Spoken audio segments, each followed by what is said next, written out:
Boa noite, irmãos. Graça e paz da parte do nosso Senhor Jesus Cristo. Espero que todos vocês estejam mantendo comunhão com a palavra de Deus, com o nosso grandioso Deus.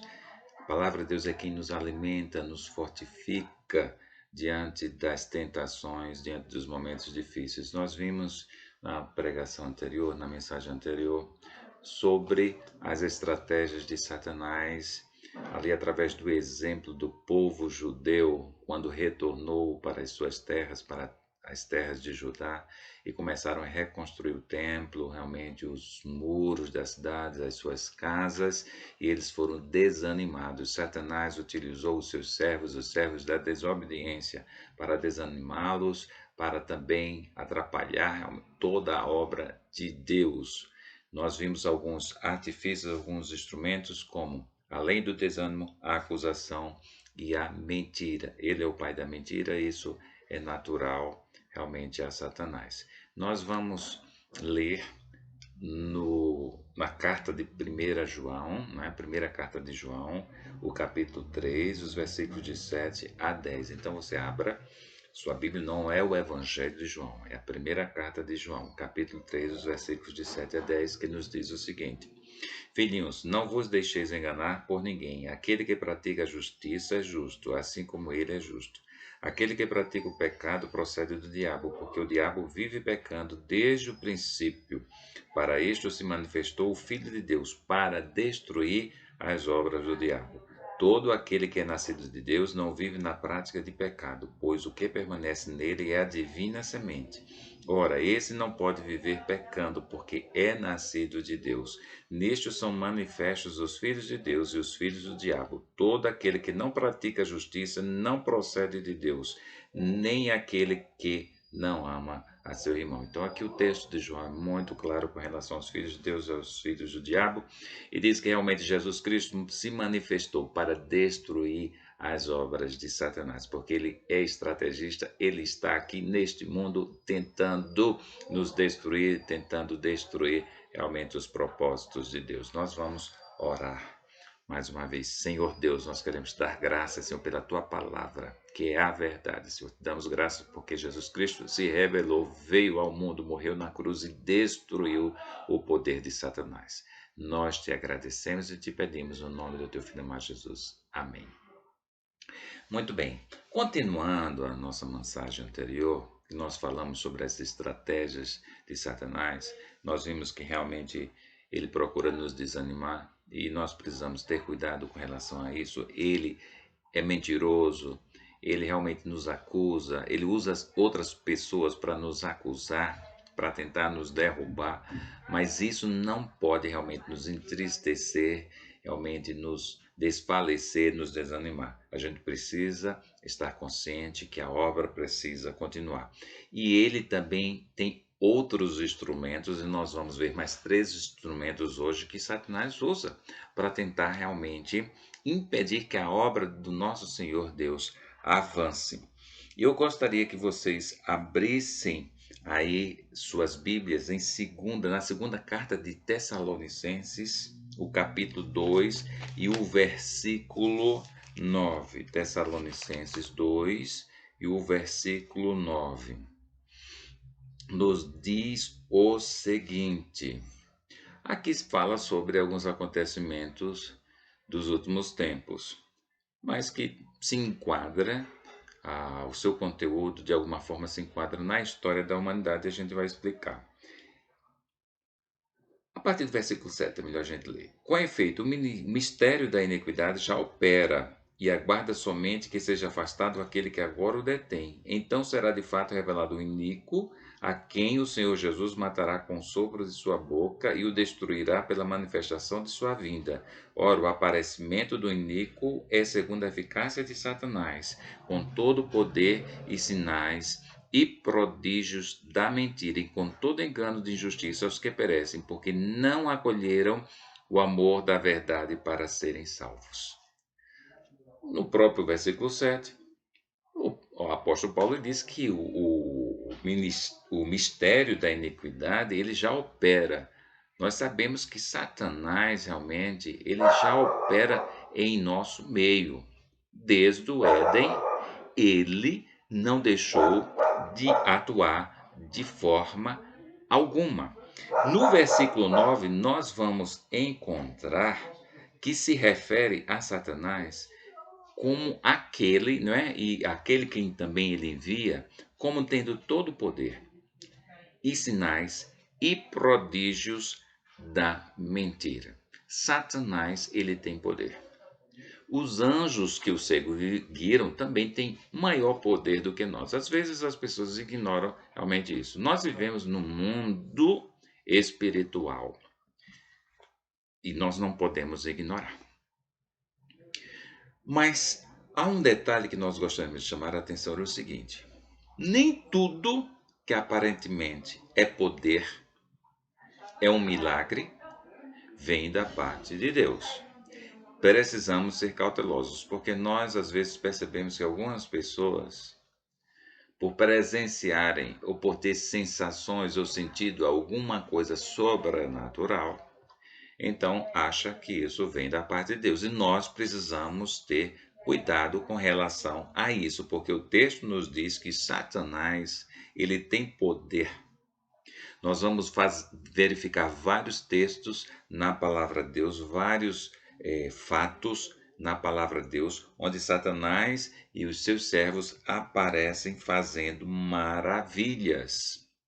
Jesus realmente ele até avisou, ele advertiu que nos últimos tempos, se possível fosse, até enganaria os escolhidos. Aquelas coisas, não é? Aqueles sinais, aqueles milagres ou coisas sobrenaturais que serão feitas por Satanás e realmente pelos seus servos, isso poderia até enganar os escolhidos.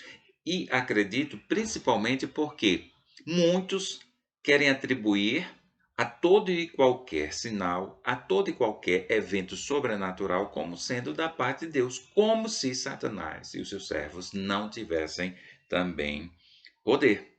Por isso é preciso ter muita cautela com relação a isso. Certa vez eu presenciei uma certa senhora que ela disse que foi, não sei, curada numa determinada igreja e que agora ela aceitava tudo, agora ela entrava em tudo que era igreja, tudo que se falava em Deus. Quer dizer, perceba que aquilo que ela presenciou, aquilo que ela sentiu, não podemos dizer exatamente o que foi, mas pode ter sido algo sobrenatural, fez com que ela fosse mística e acreditasse em tudo. Então, isso não beneficiou a sua vida espiritual, mas só prejudicou. Então, nós percebemos que muitas pessoas, elas realmente elas estão sedentas dessas coisas sobrenaturais. Então, nós vimos muitas pessoas, já conhecemos pessoas que correm atrás de baixo espiritismo, desses sinais que são feitos, e acredito que muitos deles acontecem. Eu já presenciei coisa também e seguem esse ramo porque acreditam que as coisas sobrenaturais vêm de Deus, porque é sobrenatural vem de Deus, mas nem tudo que é sobrenatural vem da parte de Deus, e a palavra de Deus vai nos certificar com relação a isso. E eu gostaria que você abrisse em Atos, capítulo 16, nós vamos ver um dos exemplos que vai nos mostrar que nem tudo que é sobrenatural vem da parte do nosso Senhor Deus. E aí no capítulo 16, a partir do versículo 16, nós encontramos o seguinte: aconteceu que, indo nós para o lugar de oração, nos saiu ao encontro uma jovem possessa de espírito adivinhador, a qual, adivinhando, dava grande lucro aos seus senhores. Seguindo a Paulo e a nós, clamava, dizendo: estes homens são servos do Deus Altíssimo e vos anunciam o caminho da salvação. Isso se repetia por muitos dias. Então Paulo, já indignado, voltando-se, disse ao Espírito: em nome de Jesus Cristo, eu te mando, retira-te dela. E ele na mesma hora saiu. Olha, aqui tem algumas coisas realmente interessantes. Primeiro, porque a mulher tem um espírito de adivinhação. Era um poder particular, muito particular. Ou seja, ele só fazia adivinhar, não fazia outra coisa. Já é algo estranho realmente a palavra de Deus, ao poder de Deus. Nós não conhecemos nenhum profeta, nenhum servo de Deus nas Escrituras Sagradas que ele tinha um poder assim muito particular só com relação a alguma coisa. Como a experiência que eu tive, Eu já contei realmente à amada igreja, né, de um certo senhor que ele era curandeiro de verrugas. E isso no interior do nosso Brasil, nós temos muitas pessoas realmente com esse tipo de poder, ou alegando ter esse poder. E às vezes tem, realmente, pela experiência que eu passei. Então, mais uma coisa muito particularizada, um curandeiro específico de alguma coisa, um milagreiro específico de alguma coisa, nós não encontramos no texto sagrado, a não ser vindo da parte de Satanás, como essa jovem aqui, que realmente adivinhava o seu serviço e a coisa, o sinal sobrenatural aqui que ela fazia era adivinhar, inclusive dava recursos, dava dinheiro para o seu senhor. Uma outra coisa que nos faz, né, que nos chama a atenção aqui, né, é o seguinte, é que ela chegava diante de Paulo, seguindo Paulo, ela clamava dizendo, né? Estes homens são servos do Deus Altíssimo e vos anunciam o caminho da salvação. Ela não estava falando mentira. Ela estava falando uma grande verdade. Eles eram servos de Deus e estavam anunciando o caminho da salvação. Parecia até aqui uma profeta de Deus, uma profetisa de Deus, uma serva de Deus. Se isso acontecesse nos dias de hoje, com certeza essa mulher tinha muitos seguidores, porque ela estava falando aqui até, né, uma certa verdade, que Paulo era um homem de Deus. Ele estava pregando o evangelho, ele estava anunciando o caminho da salvação. Mas isso incomodou Paulo porque ela ficava repetindo isso sempre, e ele entendendo que se tratava de um demônio, né, de um anjo que servia a Satanás, então ele chegou e, em nome de Jesus, com a autoridade de Jesus, ele disse: Eu te mando, retira-te dela. E ele, na mesma hora, saiu. E o demônio, na mesma hora, saiu. Então, nós precisamos ter muita cautela com as coisas sobrenaturais que nós presenciamos, com as coisas sobrenaturais que acontecem à nossa volta. E eu conversando realmente com a minha cunhada exatamente sobre essas coisas, eu disse: olha, nós não podemos seguir os nossos sentimentos, nós não podemos seguir as nossas sensações, nós não podemos seguir realmente essas experiências que nós temos, porque às vezes os nossos sentimentos, as nossas sensações, eles podem nos enganar e nos trair. O que a gente precisa seguir é a palavra de Deus. A palavra de Deus é algo concreto, é uma verdade, é algo que nós temos em mãos, é algo que nós podemos abrir e saber e ter certeza do que é servir a Deus, de quem é Deus, de como Ele age, de como Ele aparece, como são os seus sinais, os seus milagres, quando vem da parte de Deus, quando não vem. Tudo isso a palavra de Deus vai nos ensinar. Então não posso me levar pelos meus sentimentos, porque às vezes as pessoas veem coisas, e há muitas religiões por conta disso. Viu uma santa, viu não sei o quê, ouviu, né, alguma voz. Não. Se apega à palavra de Deus, não se apega aos seus sentimentos, porque você pode ser realmente traído. E eu vou dizer, quando a gente não segue a Deus, quando a gente não segue a palavra de Deus, a gente é envolvido por essas coisas. A gente é envolvido por essas sensações. A sensação são sonhos que teve, visões que teve. E essas coisas podem enganar você e podem levar você para o caminho errado. E geralmente essas coisas vêm para pessoas que não estão em contato com a palavra de Deus, pessoas que não cumprem a palavra de Deus, pessoas que não servem ao Deus vivo. Dizem que têm fé, mas negam com sua prática.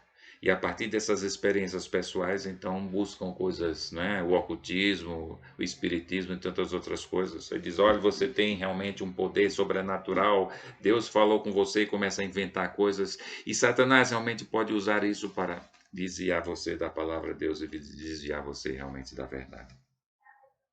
Se há alguma coisa que você tem que seguir, Você tem que seguir a palavra de Deus, você tem que conhecer a palavra de Deus para não ser enganado, inclusive pelos seus próprios sentimentos, as suas sensações, as suas experiências. Nós vimos aqui e são outras experiências que nós temos com relação ao poder de Satanás, assim como ele estava fazendo com essa jovem, fazendo com que ela adivinhasse realmente o futuro das pessoas. Inclusive, ela falava, como nós dissemos, apontava Paulo como sendo servo de Deus e como aquele que pregava o caminho da salvação. Então, todo cuidado é pouco, porque se alguém aparece falando no nome de Deus, se alguém aparece falando que faz sinais e milagres em nome de Deus, as pessoas correm atrás. Por descuido, por desconhecimento da palavra de Deus. Seguem atrás, muitas vezes, de falsos profetas e de servos enviados por Satanás, de servos da desobediência. Termina levando a pessoa por caminhos errados. Então, nós vemos que Satanás, uma das estratégias dele para impedir que a obra de Deus avance, para que as pessoas sejam salvas, é através de maravilhas, através de sinais, através de coisas sobrenaturais. Precisamos ter muito cuidado, porque isso é algo muito sutil que pode realmente desviar a gente do caminho do nosso grandioso Deus. Isso é terrível, terrível. Todo cuidado é pouco. Só o conhecimento da palavra de Deus é que poderá realmente nos livrar das artimanhas de Satanás. Uma outra coisa que eu entendo que é a estratégia de Satanás, meus irmãos, é que eu sempre digo, olha, o mal não vem de Deus. A doença, eu não acredito que venha de Deus, de forma alguma. Talvez alguns possam me achar assim exagerado com relação a isso, mas eu penso que a própria doença ela é uma interferência de Satanás em nossas vidas. É diferente de ser endemoniado. Endemoniado é outra coisa. Por exemplo, Jó, ele foi tocado em seu corpo, ele adoeceu gravemente, mas ele não estava endemoniado. Mas foi Satanás que, de alguma forma, através do seu poder, que ele tem poder, né? Ele tem poder, muito mais poder do que a gente, ele de alguma forma ele fez com que Jó adoecesse. Nós não sabemos os detalhes, nós não conhecemos as coisas espirituais, né? É um outro mundo, um mundo abstrato que a gente não pode penetrar, mas nós entendemos que a doença é uma interferência de Satanás em nossas vidas. Ela aconteceu por conta do pecado. Ele interfere.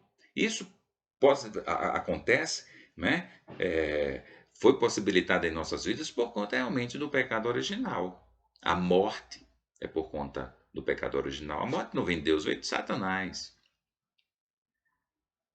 Por isso nós precisamos ter cuidado.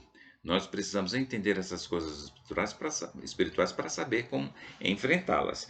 Então, lá, abra aí em Lucas, eu acho interessante, aí Lucas capítulo 13. Lucas capítulo 13, uma experiência de Jesus, a partir do versículo 11, diz o seguinte: Jesus estava na sinagoga no sábado e no versículo 11 diz: E veio ali uma mulher possessa de um espírito de enfermidade. Havia já 18 anos. Andava ela encurvada, sem de modo algum poder endireitar-se. Vendo a Jesus, chamou-a e disse-lhe: Mulher, estás livre da tua enfermidade? Impondo-lhe as mãos, ela imediatamente se endireitou e dava glórias a Deus. Depois, no versículo 16: Por que motivo não se devia livrar deste cativeiro em dia de sábado esta filha de Abraão, a quem Satanás trazia presa há 18 anos? Claramente Jesus disse, ela simplesmente andava encurvada. O que Jesus disse é o seguinte, não é que ela era uma endemoniada, que ela tinha um demônio, como no caso nós vimos daquela jovem que adivinhava, não. Mas Satanás tinha tocado no corpo dela e ela estava presa há 18 anos sofrendo daquele mal. Nós entendemos que realmente as doenças são estratégias de Satanás para realmente nos destruir, para nos derrubar, para impedir a obra de Deus. Satanás, ele é mau. Então, a sua diversão realmente é provocar a destruição, a tristeza, a infelicidade das pessoas em geral, e particularmente com relação ao Filho de Deus. Eu me lembro Quando eu tive o problema de visão, de certa forma eu tinha uma fragilidade na visão, mas eu já estava escrevendo o meu livro e eu realmente, né, depois eu pensando, já pensou se eu tivesse um problema sério, perdesse a visão, como eu ia continuar realmente a fazer a obra que o Senhor colocou no meu coração? Quando foi realmente agora, já vem um outro câncer, né? Eu ainda na revisão realmente do nosso livro, e a gente sente que Deus tem colocado isso no nosso coração.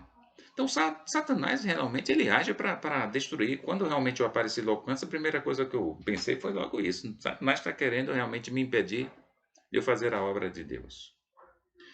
Então, ninguém tira isso da minha mente. Pode achar que eu sou exagerado, que espiritualizo tudo, mas essa é a verdade que eu encontro na palavra de Deus. Encontro sim. Então ele toca em nosso corpo. Ele age dessa forma, é natural. Graças a Deus, nós somos de Deus. Deus permite que essas coisas aconteçam para nos polir, né? É uma forma de nos edificar, de a gente crescer, de a gente perceber que nós somos pó, que nós dependemos inteiramente de Deus, mas nós percebemos que realmente é ação diabólica. Uma coisa é ser endemoniado. Quem realmente não é filho de Deus está passível a ter uma situação dessa, né? Quem não tem o Espírito Santo de Deus pode ter uma situação dessa, de ser possesso, sim, pode, né? As circunstâncias nós não podemos entender, são coisas espirituais que são muito mais elevadas do que a gente realmente possa compreender. Mas quem é filho de Deus, tem o Espírito de Deus, isso não acontece de forma alguma. Se nós estamos preenchidos pelo Espírito de Deus, com certeza Satanás jamais vai entrar, né? Jamais um anjo que serve a Satanás vai poder fazer casa dentro do nosso corpo, porque nós estamos preenchidos com o poder e a glória do nosso Senhor Jesus Cristo, com o Espírito de Cristo, com o Espírito Santo, com o Espírito de Deus que habita dentro de nós. Mas ele pode tocar. Ele pode tocar no nosso corpo, como tocou realmente nessa senhora, como tocou realmente na vida de Jó, e outros casos, como tocou na vida de Paulo, né? Em 2 Coríntios capítulo 12, versículo 7, que todos nós conhecemos, né? O espinho na carne, que Deus permitiu, né? Que fosse colocado no seu corpo, e ele disse, isso foi um mensageiro de Satanás, isso foi obra de Satanás, mas Deus permitiu para que eu não me orgulhasse. Com certeza, eu entendo que a doença, ela não vem de Deus, mas é Satanás tocando no nosso corpo para nos destruir e para tentar impedir que a gente faça a obra do nosso Senhor Deus. Precisamos estar conscientes disso, por isso que nós não podemos desanimar. Nós não podemos nos abater diante dessas dificuldades que ocorrem nas nossas vidas, essas dificuldades, particularmente as dificuldades físicas do nosso corpo. Precisamos fazer a obra do nosso Senhor. Graças a Deus, porque essas coisas nos acometem, mas não nos impedem de servir a Deus. Outra estratégia de Satanás, e a última que nós gostaríamos de colocar aqui, é que realmente diz o texto lá de Paulo, 2 Coríntios capítulo 4, versículo 4, que ele cega. E nesse caso, particularmente, as pessoas que não são cristãs, as pessoas que não creem em Jesus Cristo como Salvador e Senhor, nos diz o texto, nos quais o Deus deste século cegou o entendimento dos incrédulos para que não lhes resplandeça a luz do Evangelho da glória de Cristo, o qual é a imagem de Deus. Claramente aqui não diz assim, olha, não, agora você vai perder a visão física. Não é isso que o texto quer nos dizer. Mas Satanás, ele usa algumas situações para que você não enxergue, para que você não entenda a verdade de Deus, para que você não conheça a verdade de Deus. É interessante, isso tem muito a ver com a parábola do semeador que nós encontramos, né, nos evangelhos. Jesus contou lá no capítulo 13, o versículo 22 de Mateus. Nós vamos verificar o seguinte, 13 e o 22 nos diz o seguinte: O que foi semeado entre os espinhos é o que ouve a palavra, porém os cuidados do mundo e a fascinação das riquezas sufocam a palavra e fica infrutífera. Nós poderíamos dizer bem assim, olha, os cuidados do mundo, os prazeres do mundo, as preocupações, elas cegam. Como? E isso, inclusive, acontece também na vida dos crentes com relação à sua vida espiritual. Por quê? O próprio Jesus disse: olha, a gente não deve nos preocupar. A gente não deve estar ansioso com coisa alguma. Se você se preocupa demais com tudo, o que é que acontece? Sua mente fica cheia dos seus pensamentos, de tal forma que você não consegue enxergar o que está à sua frente. É interessante, se você ficar super preocupado com as coisas da vida, seja com os problemas de família, seja com o problema financeiro, seja com doença, qualquer outra coisa, se você ficar super preocupado com essas coisas e ansioso, é como se as coisas passassem à sua frente e você não enxergasse, porque na sua mente só tem as preocupações. As preocupações, elas têm esta característica de fazer com que você realmente desvie os seus pensamentos. É como se você saísse da realidade. O seu mundo se torna o mundo das suas preocupações. Então, isso é uma forma de cegueira. A mesma coisa, ou seja, a mesma eficácia nós encontramos com relação aos prazeres do mundo. Nós estamos vivendo num mundo onde o prazer, ele é adorado. É o prazer do divertimento, não é? O entretenimento. Nós temos uma tecnologia hoje. É interessante que a gente está até conversando sobre o sobrinho de Agnes mesmo, né? Quanto tempo realmente que ele fica, às vezes, no computador. E isso tem sido a característica de todas as crianças, os adolescentes.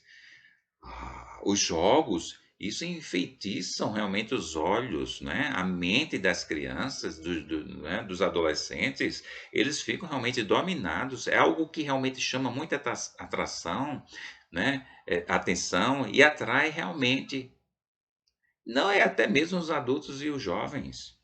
Então, há muita coisa no mundo, jogos, né? A mídia, o cinema, há muita coisa. A tecnologia em si, ela é fantástica. Ela é muito boa por um lado, mas também ela é muito prejudicial por outro. E isso é que realmente o texto lá, inclusive de Mateus, a parábola que Jesus contou do semeador, tem muito a ver. Então, os prazeres do mundo, esse divertimento, essas coisas, às vezes fazem que o seu mundo gire em torno disso. É como se todas as verdades da vida espiritual passassem diante de você, mas você não enxergasse nada, porque o seu mundo está concentrado realmente no prazer, ou nas preocupações, ou no prazer, porque tanto uma como outra, elas tomam conta dos seus pensamentos, não é? As preocupações tomam conta da sua mente, dos seus pensamentos, e os prazeres também fazem com que você realmente gire em torno disso, tal forma que as coisas espirituais, que não são tão atrativas, não é? Porque não são compreendidas, elas não são vistas, elas não são enxergadas. É isso que o texto de Coríntios nos diz.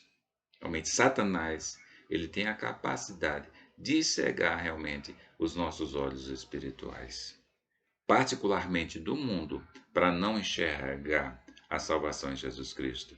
E com relação à Igreja de Jesus Cristo, também faz com que nós tenhamos uma vida espiritual medíocre, não é? Uma vida espiritual realmente relaxada, negligente.